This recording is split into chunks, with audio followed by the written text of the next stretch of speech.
என்ன கரிகாலா, நீ ஏதோ டீப்பா யோசிச்சுட்டு இருக்கிற மாதிரி இருக்கு. என்ன யோசிக்கிற? வேற என்ன யோசிக்க போறேன்?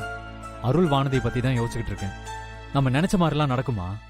அவங்க 2 பேரையும் சேர்த்து வச்சிட முடியுமா? அதுல உனக்கு ஒரு டவுட்டும் வேண்டாம். அருள் என்னதான் வானதிய பிடிக்காத மாதிரி நடந்துகிட்டாலும் அவனுக்குள்ள வானதி மேல அன்பு, பாசம், அக்கறை எல்லாமே இருக்கு. ஆனா என்ன, வீம்புக்கு தான் அவன் வெளிக்காட்டிக்காம இருக்கான். அத கொஞ்சம் கொஞ்சமா வெளியே கொண்டு வந்துட்டா போதும். அவங்க 2 பேரையுமே ஈஸியா சேர்த்து வச்சிடலாம். எப்படியோ அவங்க 2 பேரும் சீக்கிரத்துல ஒண்ணு சேர்ந்துட்டாங்கன்னா சந்தோஷம். அருளோட ஈகோவை உடைக்கணும். அத உடைச்சிட்டா அவங்க ஒண்ணு சேர்ந்துருவாங்க. அருளோட ஈகோ உடையணும்னு எதிர்பார்க்கிற மாதிரி இன்னொருத்தவங்களோட ஈகோ உடைஞ்சா நல்லா இருக்கும். யார சொல்ற நீ? யார சொல்றேன்னு உனக்கு தெரியலையா? தெரியலையே. யார சொல்ற? ஒரே ஒரு வார்த்தைக்காக ஒருத்தன் ரொம்ப நாளா காத்துக்கிட்டு இருக்கேன். ஆனா அந்த ஒத்த வார்த்தைய சொல்லாம ஒருத்தி ரொம்ப நாளா என்ன காக்க வச்சிட்டு இருக்கா. அவளோட ஈகோ தான் உடையணும். ஓ, அப்படியா? யார் அந்த கல் நெஞ்சக்காரி? ஏய், அவளை கல் நெஞ்சக்காரின்லாம் சொல்லாத. அவ பாக்குறதுக்கு தான் அப்படி தெரியவா.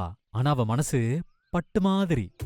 ஓ, அப்பயே அந்த ஒரு வார்த்தையை சொல்லாம அவ உன்னை அலக்கழிக்கிறா. அத அவகிட்ட தான் கேட்கணும். நீ கேட்க வேண்டியதானே? இப்பவே கேட்டுறேன். என் பட்டு மனசு காரியே, ஊர்ல இருக்க புருஷ முன்னாட்டியெல்லாம் சேர்த்து வைக்க ஏதேதோ திட்டம் போடுற. ஆனா என்கிட்ட மட்டும் அந்த ஒரே ஒரு வார்த்தைய இப்ப வரைக்கும் என்கிட்ட சொல்ல மாட்டேங்கிறியே. ஏன்? என்ன பார்த்தா உனக்கு பாவமா தெரியலையா?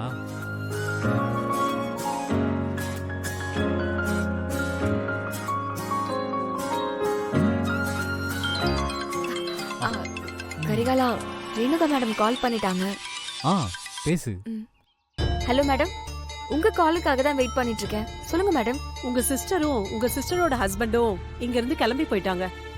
இப்போ நீங்க இங்க வரீங்களா? நாங்க பக்கத்துல தான் இருக்கோம் மேடம். 10 மினிட்ஸ்ல ஆபீஸ்க்கு வந்துரும். ஓகே, வாங்க. கரிகாலா, அட்வொகேட் மேடம் ஆபீஸ்க்கு வர சொல்லி கூப்பிடுறாங்க. சரி வா போலாம்.